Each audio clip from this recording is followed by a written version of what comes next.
Hello, mic sound check. Sa mapagpalang gabi sa bawat isa ho sa atin, and welcome po sa ating Friday night prayer meeting. We praise and thank God sa kanya hong patuloy na kabutihan at biyaya at pag-iingat ho sa bawat isa sa atin. Hindi lamang ho sa ating pisikal na katawan at mga material na pangangailangan, pero lalo na sa atin hong pananampalataya. Sabi ni Pedro sa 1 Peter 1:5, we are kept by the power of God. That's why tayo ho ay nananatili sa pananampalataya, nagpe-persevere because of the preserving grace, the protecting grace of God. Muli, welcome po sa ating prayer meeting. Salamat po sa bawat isang naririto, maging sa ating mga kasama online. And pinupuri natin ang Panginoon sa atin hong natapos na Family Sunday, last Sunday. By the way, nasa may pinakita ko kanina. Print na ho yung mga pictures and i-frame ho natin. Merong frame, so nag-upgrade ang atin hong church. I-frame ho natin yan. And sana ho ay yung mga families na nandito last Sunday ay nandito rin ulit this week. Now, kung meron ho tayong kapatiran na mga members na wala last Sunday, pero Paul, gusto naming humabol, pwede pa rin naman ho. Pwede tayo magpakuha ng picture this coming Lord's Day. Pero nawa ho, narito tayo para ma-claim itong mga pictures ho natin. And we praise God sa bagay ho na yan, at nawa ho ang mga naipangaral na salita ng Diyos ay maging biyaya sa mga pamilyang nakarinig. At again, hindi ho sikat yung atin hong ipinangaral last Sunday. Rather than yung madalas na tono ng sanlibutan, number one ang family, una ang family. Pero nakita ho natin na number one si Kristo, una ay si Kristo. At hindi maaaring mas mahal natin ang pamilya kaysa kay Kristo. At nawa ho, ito ho ay patuloy nating ipanalangin, patuloy natin hong pagbulay-bulayan, at patuloy ho nating namnamin bilang mga mananampalataya. Ano ho mga announcements and reminders? This coming Lord's Day ay first Sunday ng March. Could you imagine that? Ay nasa third month na tayo ng bagong taon. Parang kakabagong taon lang. Tapos na ang 2 buwan ng 2023. So first Sunday, we'll have our Lord's table. And then also, ang atin hong gawain ho ay sa umaga, and ng 8:30 ang Sunday school, 10 a.m. ang ating first worship service, and then 2 p.m. ang ating second worship service. And I do believe ay sa afternoon ay meron hong Joy Fellowship ang mga kabataan, and malapit na ho ang youth camp, April 6 to 8. And by the way, ang nakakalimutan ko hong i-announce, which is nawala sa radar ko at nawala sa alaala ko, ito ho ay inopen na. Hindi lang para sa mga youth, primarily para sa mga youth. Pero kung merong mga families na wala namang kayong plano ng mahal na araw, gusto nyo na sumama at makita ang mga kabataan and magstay doon, ay maaari. It could be the whole family ay nandoon. So if you need further details about that, ay pwede ho kayo makipag-usap sa akin o kaya kay Brother Daryl. And muli ho, pwedeng planuhin ng buong pamilya. But the same camp fee, I believe, will apply para ho sa mga families. Pero lilinawin pa rin ho natin yan. Nevertheless, yun ho ang pinakamagandang paghandaan. So pag-pray ho natin, at kung meron ho mga nais mag-sponsor sa atin ho mga young people, ini-encourage ho natin yan. Pero magsisimula na ho ang kanilang mas matinding fundraising, sapagkat isang buwan na lang, literally isang buwan na lamang ay youth camp na. So pag-pray ho natin yan, at nawa ho ay gamitin ng Panginoon yan sa lalong ikalalago ng mga ministeryo ho ng ating mga kabataan, and in effect sa atin hong buong iglesia. So yun ho ang ating mga, by the way, May 1. So mga biging mabilis, March, April, May 1 ang atin hong church outing. Meron na ho akong pinuntahan na isang lugar 2 days ago. Isang bagong resort. Ano nga ba ang pangalan ng lugar ron? El Bibo. Lupit ng pangalan, El Bibo. Pero bagong-bago, hindi siya malayo. Napakaganda. So far, sa lahat ng ating natunguhan, yun ang may pinakamalaking swimming pool. magsasawa ka sa langoy. Okay, yun nga lang, dahil maganda, malaki ang swimming pool, medyo may halaga. Tayo ho ay nakikipag-coordinate sa JCBC Pandi. At ang tanging nakikita naming paraan, humanly speaking, is either meron tayong kapatiran na sumagot nung kalahati, or mag-team up sa atin ang JCBC Pandi para ho medyo mas bumaba ang paghahati-hati ang halaga. Sapagkat ang amin hong napagkasunduan ay una 45,000, ngayon daw ho ibibigay nila sa atin yung buong lugar sa buong araw for 42,000. Binigyan nila tayo ng discount. So maganda yung lugar.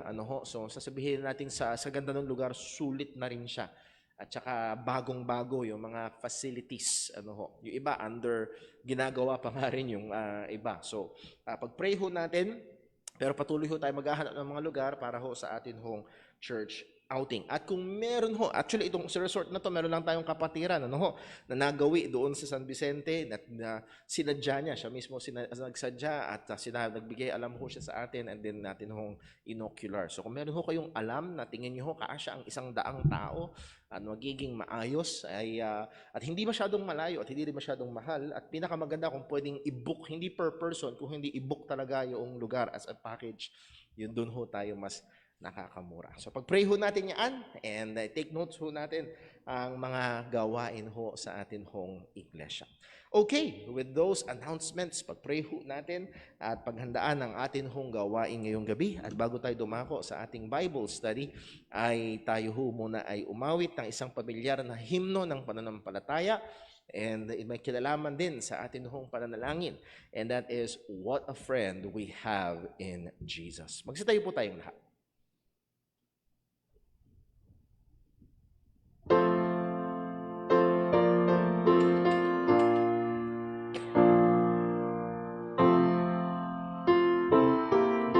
On the first stanza. What a friend we have in Jesus, all our sins and griefs to bear.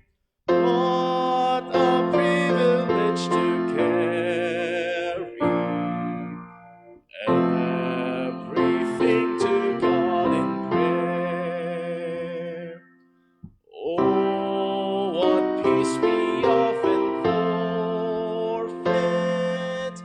Oh, what needless pain we bear. All because we do not carry everything to God in prayer. Have we trials and temptations? Is there trouble anywhere? We should never be discouraged. Take it to the Lord in prayer. Can we find a friend so faithful, who in all our sorrow share? Jesus knows our every weakness. Take it to the Lord in prayer. Are we weak and heavy laden? Come, burden a load of care. Precious Savior, still our refuge.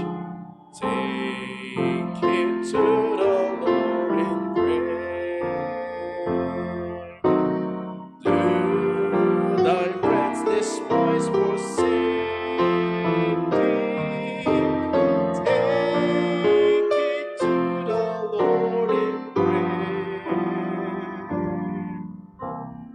In his arms he'll take and shield thee.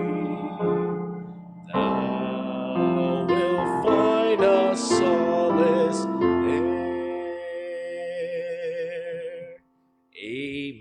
Purihin po ang Panginoon. Maaari na po magsiupo ang lahat.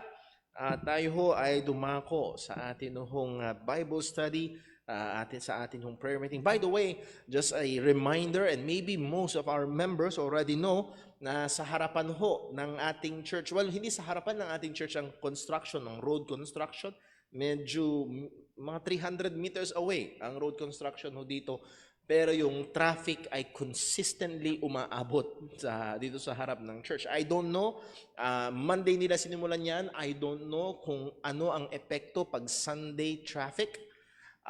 Pero I would like to advise ang ating mga kapatiran, baka sakaling maganda na at least add 15 minutes sa inyong travel time for that, sapagkat consistent no, as early as 6 a.m. dito sa harapan, may pila na ng sasakyan.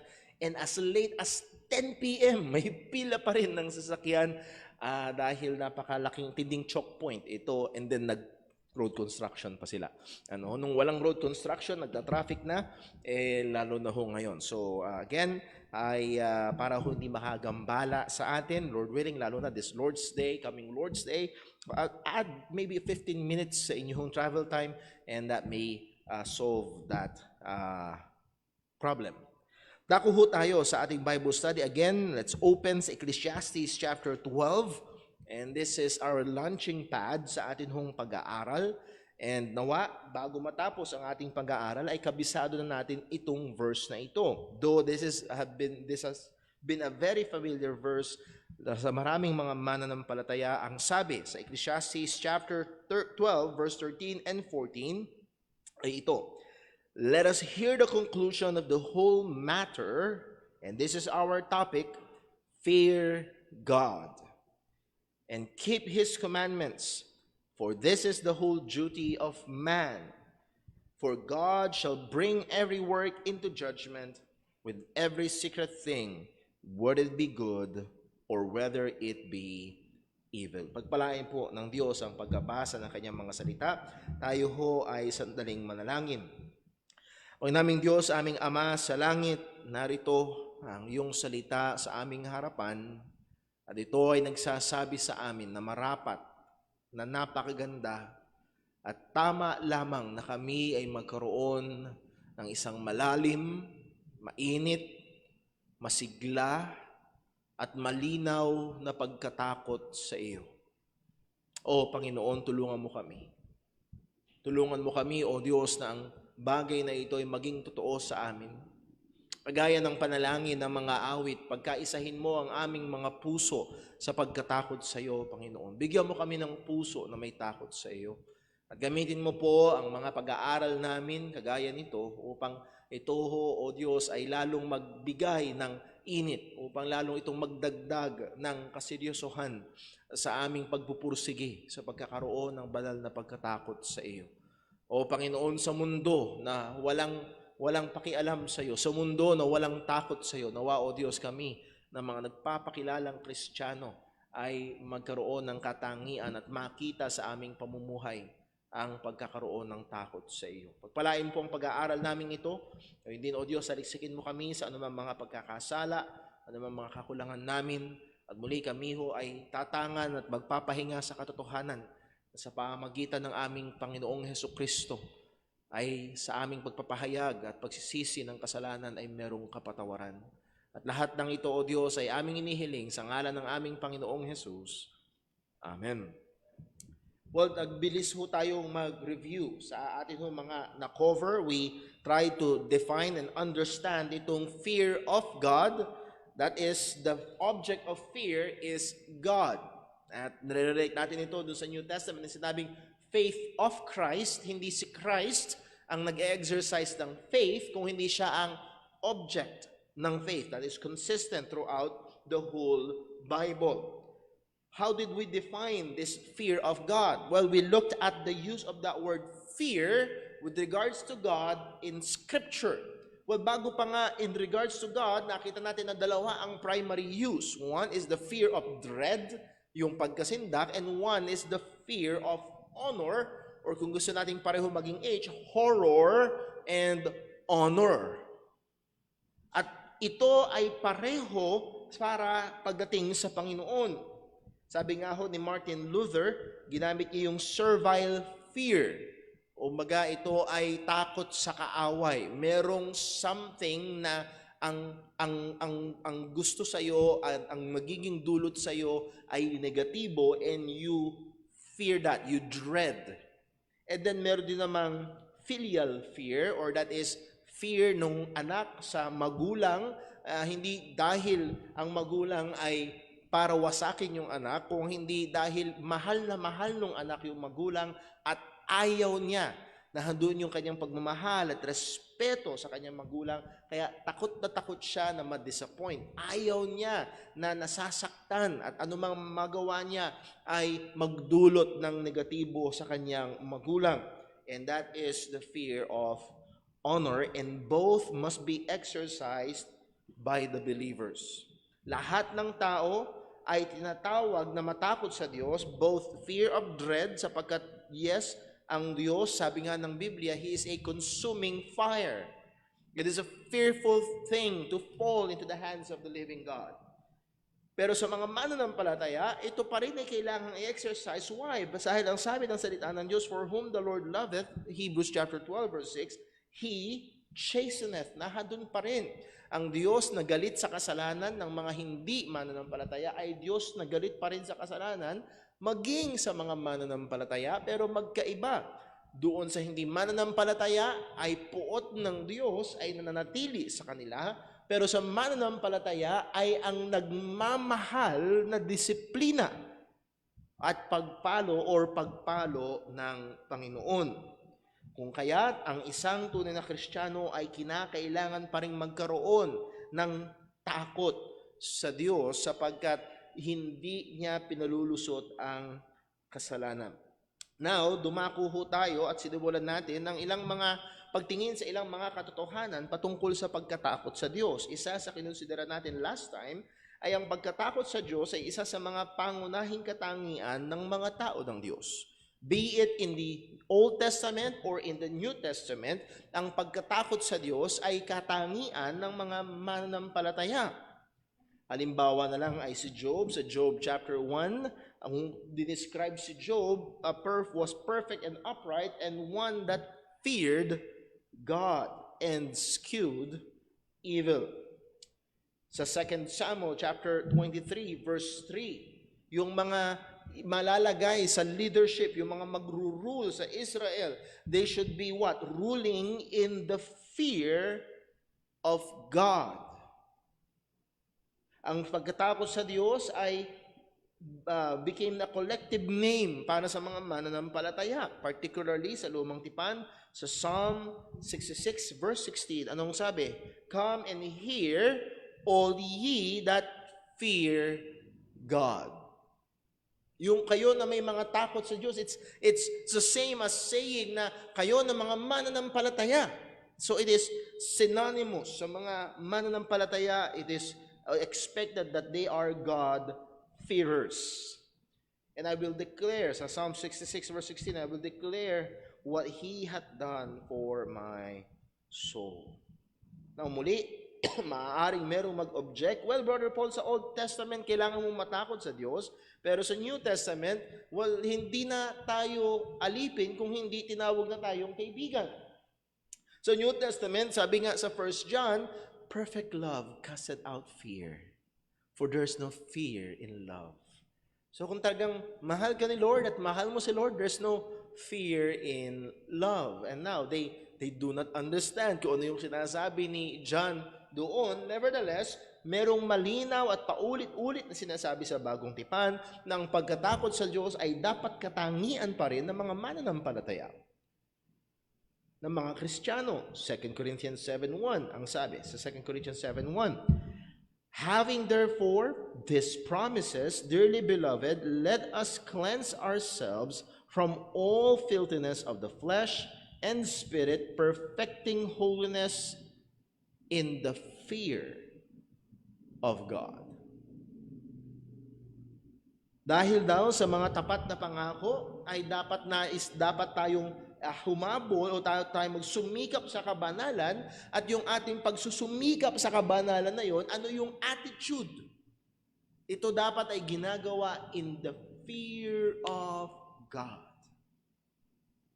Sa pamumuhay ng ating pananampalataya, Philippians chapter 2, verse 12, ang sabi ni Apostol Pablo sa mga Kristiyano sa Philippi, "Wherefore, my beloved, as ye have always obeyed, not as in my presence only, but now much more in my absence, work out your own salvation." In what way? What's the attitude in working out our salvation? With fear and trembling.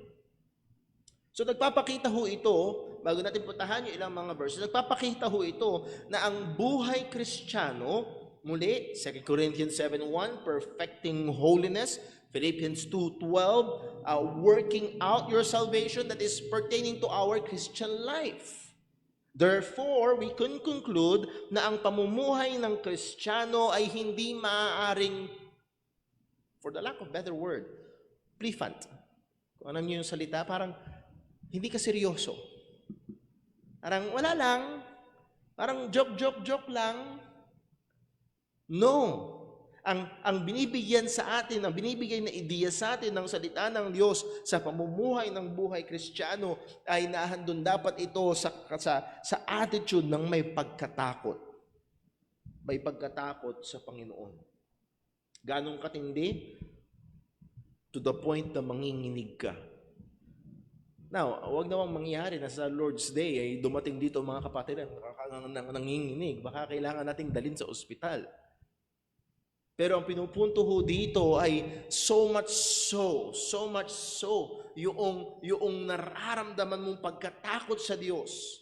Na hindi lang ito nanginginig ka dahil the fear of dread, pero din nanginginig ka dahil ganun mo kamahal at ganun kataas ang pananaw mo sa Panginoon. And you know, and nawa, tulungan tayo ng Panginoon that every time na tayo nag-gather together, ay hindi lang dahil, nakatingin si pastor. No. Kung hindi dahil ma-remind tayo na nandito ang Diyos. When we say nandito siya, it doesn't mean na wala siya sa labas. Pero may kakaibang presensya ang ating Panginoon sa kanyang iglesia. Sa 1 Corinthians chapter 3, ang sabi ng Panginoon, sabi ni Apostol Pablo, yun daw sisira sa templo ng Panginoon ay wawasakin ng Panginoon. At ang tinutukoy doon na templo ay hindi yung ating physical na katawan. Ang tinutukoy doon na templo is the gathered church. So in a special way, nahandito ang Panginoon tuwing nagtitipon ng mga mananampalataya, and that ought to cause us to fear. Well, masyado tayong madidiin doon. Pagdating sa pagkapuspos ng banal na Espiritu, I believe dito tayo natapos last time sa Ephesians chapter 5. Bisitahin lang ho natin, Ephesians chapter 5, verse number 18. "And be not drunk with wine wherein is excess, but be filled with the Spirit." Ano ang paglalarawan ni Apostol Pablo sa mga filled ng Holy Spirit? "Speaking to yourselves in psalms, hymns, and spiritual songs, singing and making melody in your heart to the Lord, giving thanks always for all things unto God and the Father, in the name of our Lord Jesus Christ." Verse 21. Again, ito pa nasa ilalim pa rin ito ng pagiging filled with the Holy Spirit.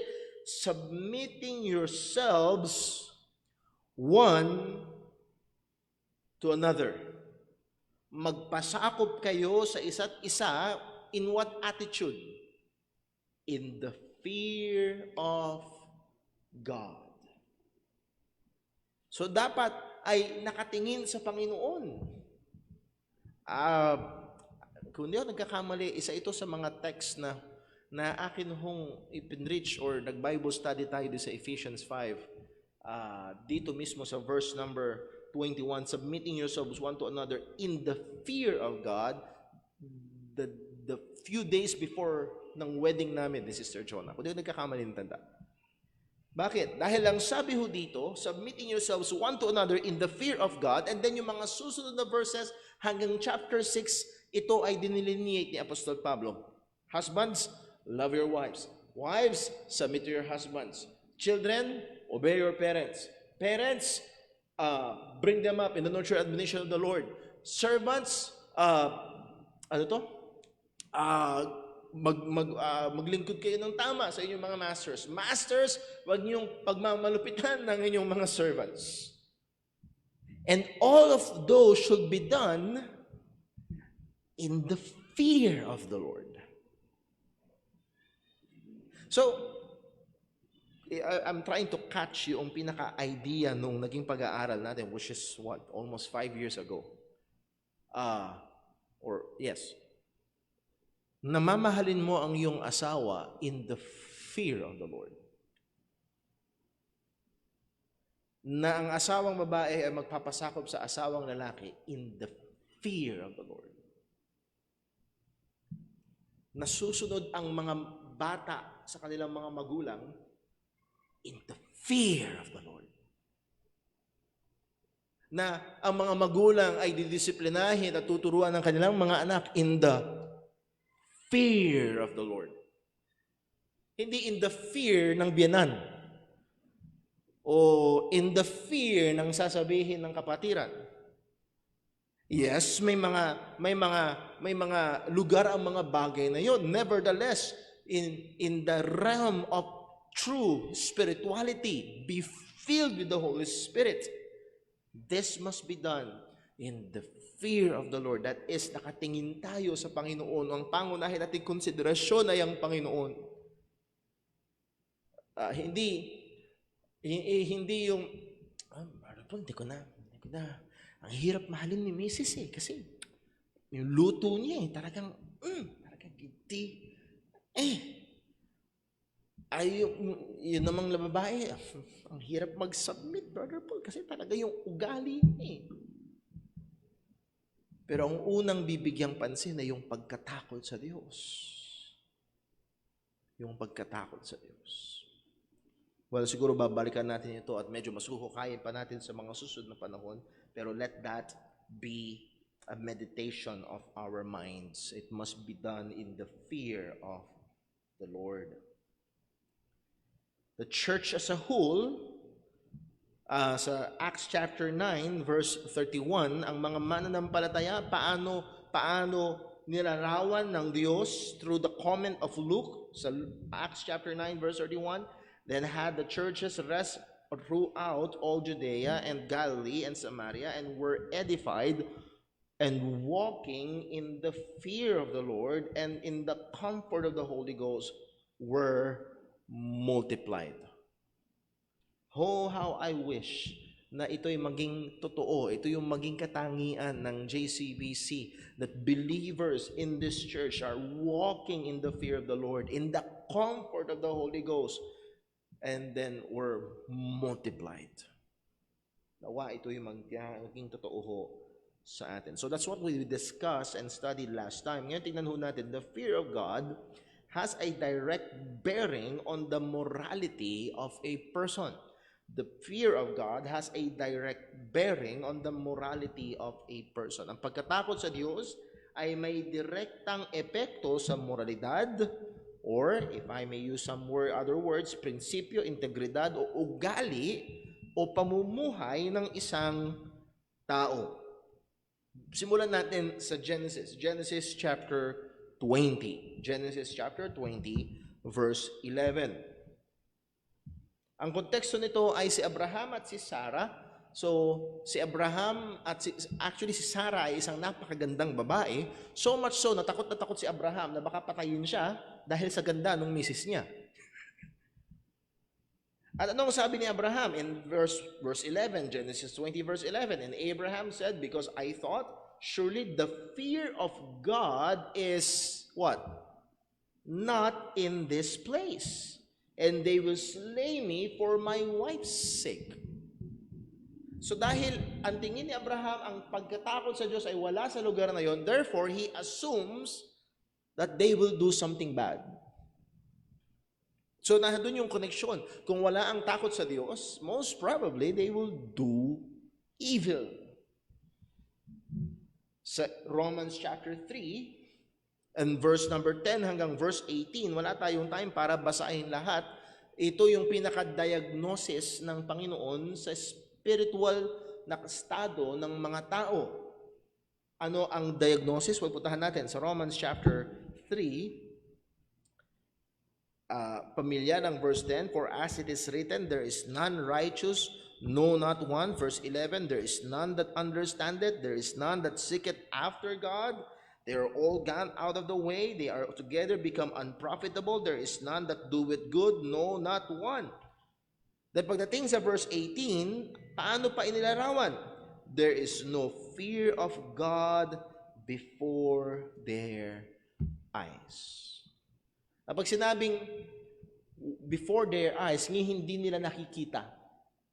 At merong kasabihan sa English, out of sight, out of mind. Alam niyo na ba yun? Narinig yan, out of sight, out of mind. Particularly, madalas yung sinasabi, pag madalas mong hindi nakikita, hindi mo naiisip. Halimbawa, yung isang tao, matagal mo nang hindi nakikita, madalas na hindi mo siya iniisip araw-araw. Out of sight, out of mind. At ang punto, there's no fear of God in their eyes. Hindi nila ito nakikita. It's outside their consideration. Hindi nila ito kinukonsidera, hindi nila ito pinag-iisipan, hindi ito laman ng kanilang kaisipan, ang pagkatako sa Diyos o ang Diyos mismo. There's no fear of God in their eyes. So, yun ang paglarawan, yun ang general na katangian ng taong makasalanan. Walang pagkatakot sa Diyos. Oh, it may be that they are very civil sa kanilang pakikitungo sa mga tao. Maaari, as we have been always saying, na walang record sa barangay, maaaring meron pang mga gantimpala at pumupunta sa munisipyo taon-taon na tumatanggap ng gantimpala mula sa mayor o award mula sa mayor o sa governor na most so-on citizen o ng komunidad. Maaaring matulungin, maaaring nagko-contribute sa mga pangangailangan ng komunidad.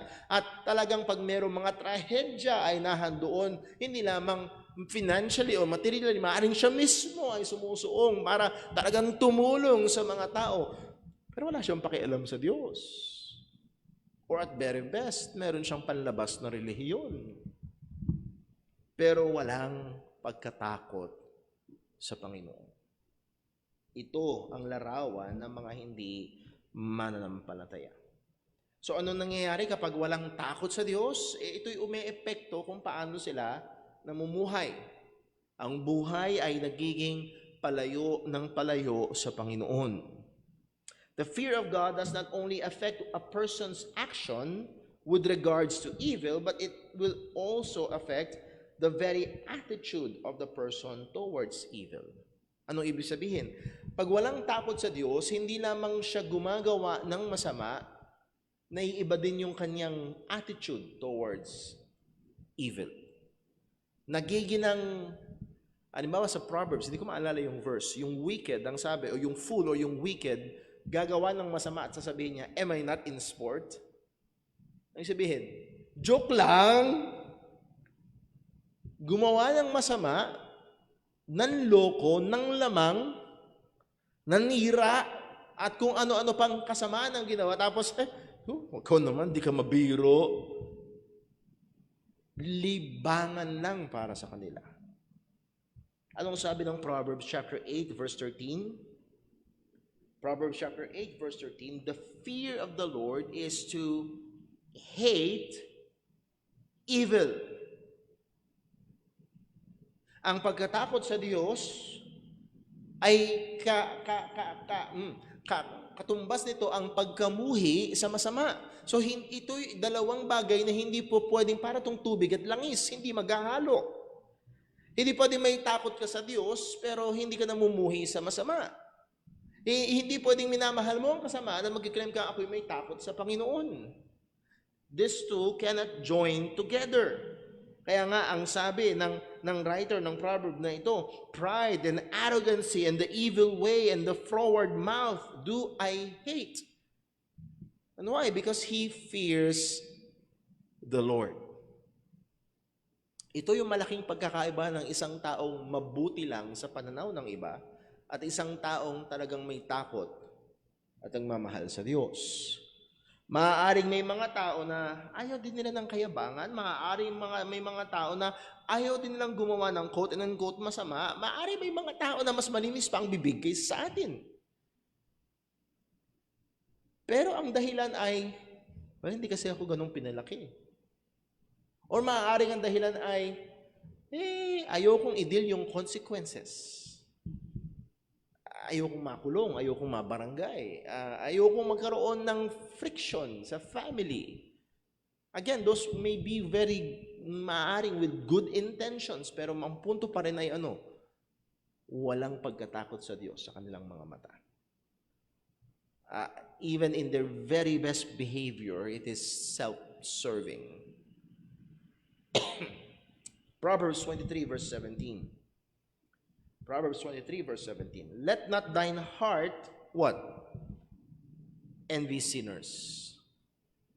Pwede tayong pumarada dito at magkaroon ng mahabang usapan.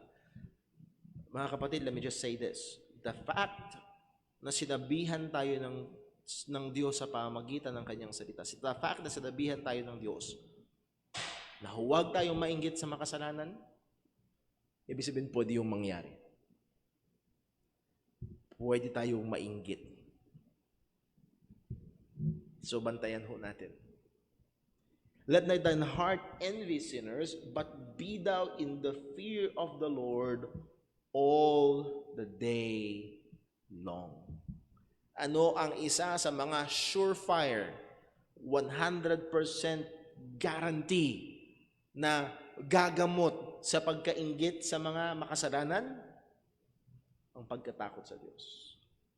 Be in the fear of the Lord all day. So ang punto ay ito, ang pagkatakot sa Diyos magtataboy sa magkakaroon ng pagkamuhi sa masama. Ang pagkatuon ng takot sa Diyos ay mag-iiwas sa atin na mainggit sa mga gumagawa ng masama. Therefore, the flip side is true. Kung walang takot sa Diyos, ito ay magdudulot sa atin na gustuhin ang masama.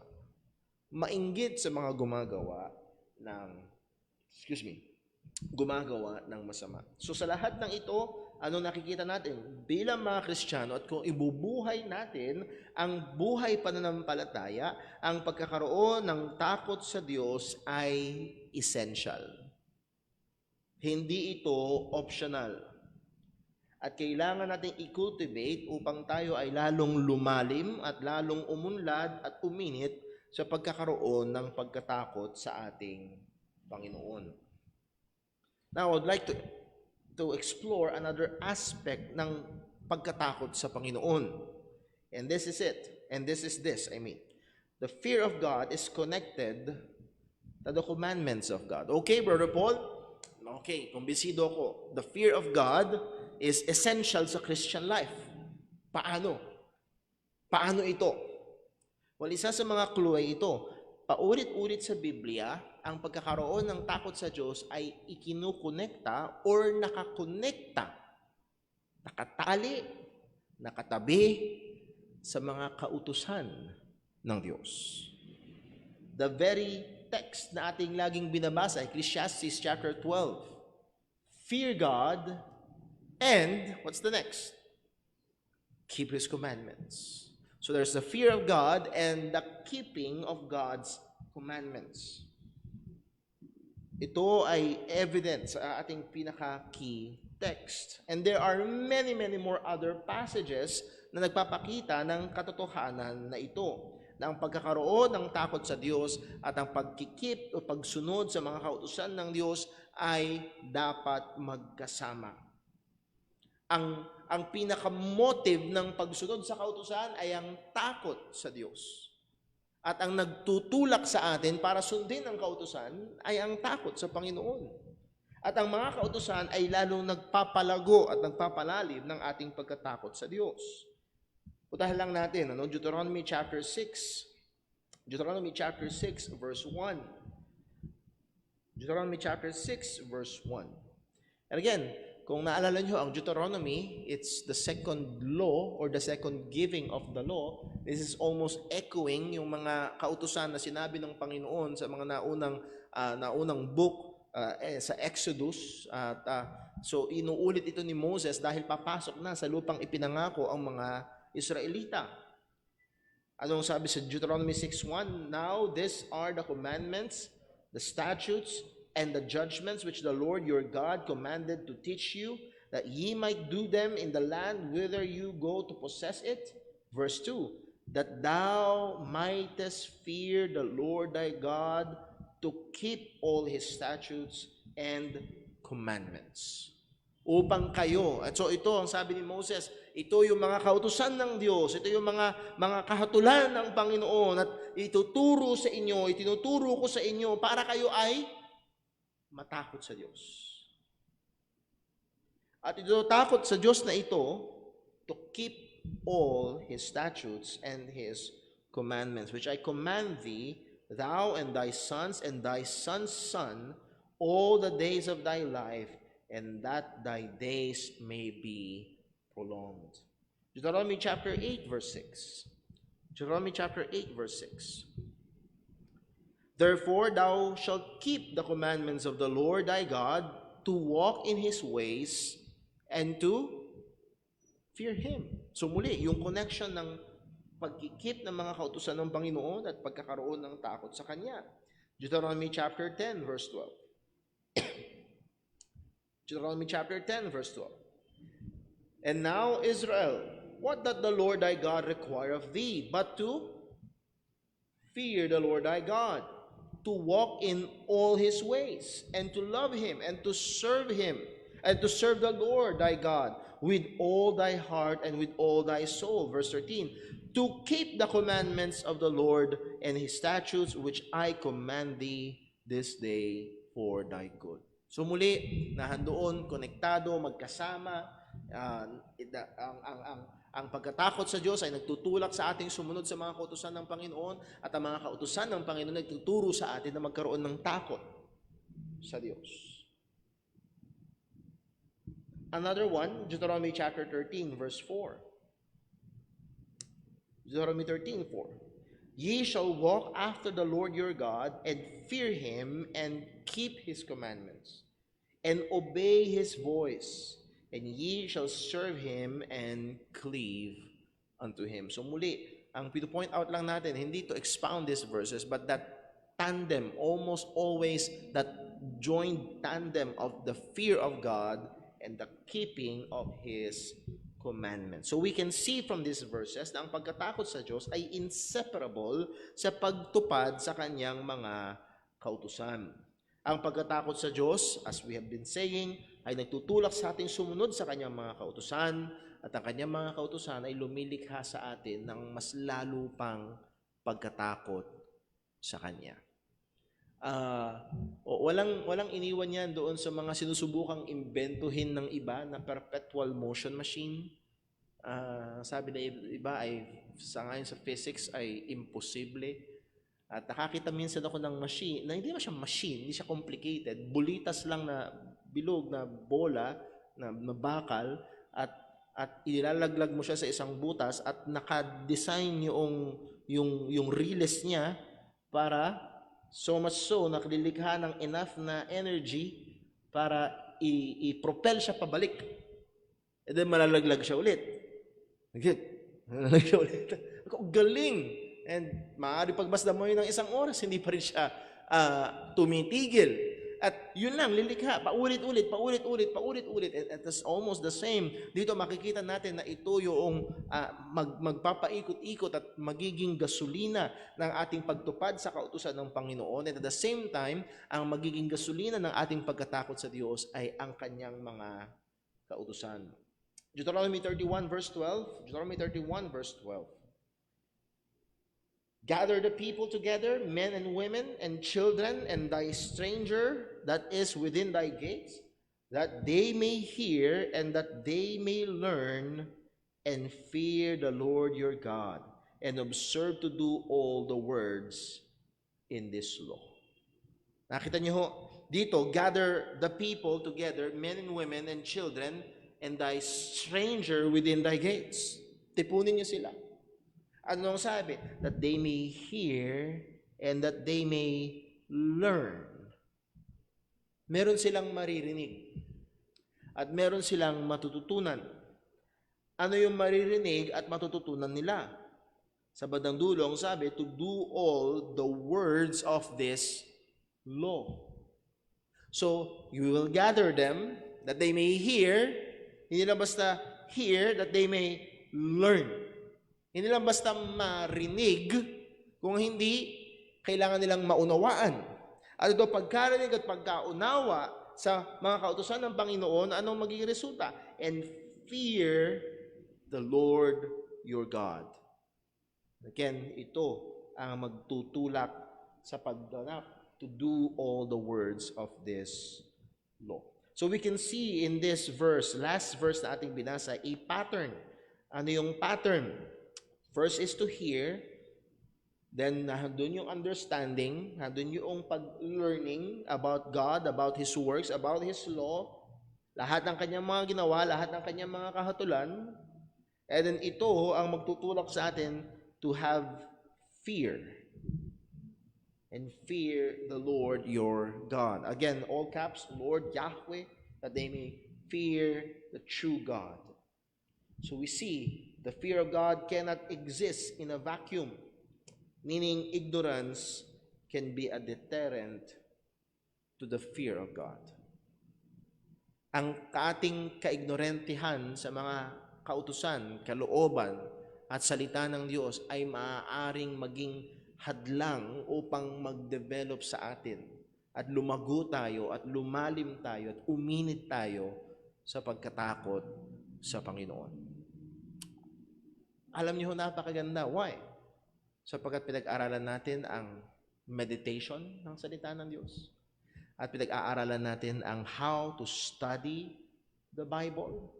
At sana ito'y lalo magbigay sa atin ng dulot. Kailangan ko talagang mag-meditate. Kailangan ko talagang next Sunday coming, Lord's Day, hindi ako magpapalate sa Sunday school dahil kailangan kong malaman kung paano pag-aralan ng salita ng Diyos. Bakit? Para maunawaan ko ito at ito ay magtutulak sa pagkatakot sa Panginoon. So muli, napakahalaga. Ang pagkatakot sa Diyos ay essential sa buhay ng isang mananampalataya. Now, hindi ito mag-e-exist, as we have said sa ating last statement, in a vacuum. Hindi isang araw, Lord, bigyan mo ako ng takot sa iyo, then kinabukasan, pagigising mo, ito na. Kung hindi, nahandoon yung ating responsibilidad na na ating pakinggan, na ating unawain, na ating namnamin, pagbulayan ang mga salita, ang mga kautusan ng Diyos. At ito ay lalong maglilikha ng takot natin sa Panginoon. So muli, tulungan nawa tayo ng Diyos na itong konsepto ng fear of God ay hindi lang isang, hindi lang isang maging, okay, fear of God, kundi maging totoo sa ating mga buhay. The point is, huwag tayong hihiwalay sa salita, sa mga kautusan ng Panginoon. Let's pray. Panginoon naming Diyos, aming Ama sa langit, salamat po, O Diyos. Salamat sa iyong mga katotohanan. Salamat sa iyong paalala. Tunay, O Diyos, na handoon yung danger na maging ang approach namin sa iyo ay maging napaka-cavalier, naging napaka-parang pamilyar. At unti-unti na gumuguho, nawawala ang aspeto ng pagkakaroon ng nanginginig na takot. Matinding pagkamangha. At at the same time, matinding kilabot. Sapagkat ikaw, O Diyos na banal, ay merong sukdulang pagkamuhi sa kasalanan. At muli nahantun din ng napakatinding pagkamangha na ikaw na Diyos na banal ay nagmahal at nagbigay ng iyong bugtong na anak upang kami ay matubos. O Panginoon, tulungan mo kami. Tulungan mo kami na wag mawala sa harapan namin na laging nasa aming harapan ng aming mga mata ang pagkaroon ng takot sa iyo. Kailangan namin, Panginoon. Gusto namin, Panginoon. At ito'y nakakaluwalhati sa iyo, Panginoon. kumilos ka sa iyong mga mananampalataya, particularly sa iglesyang ito. Ang mga salita mo na aming nabasa ay pagbulayan at ito'y lalong lumikha, magtanim ng pagkatakot sa iyo. Salamat po. Lahat ng ito ay dalangin namin sa ngalan ng aming Panginoong Hesukristo. Amen. Dako tayo sa ating 5-minute break. I-set up lang ho yung ating online prayer and then tayo ho ay dadako sa ating prayer time. God bless po.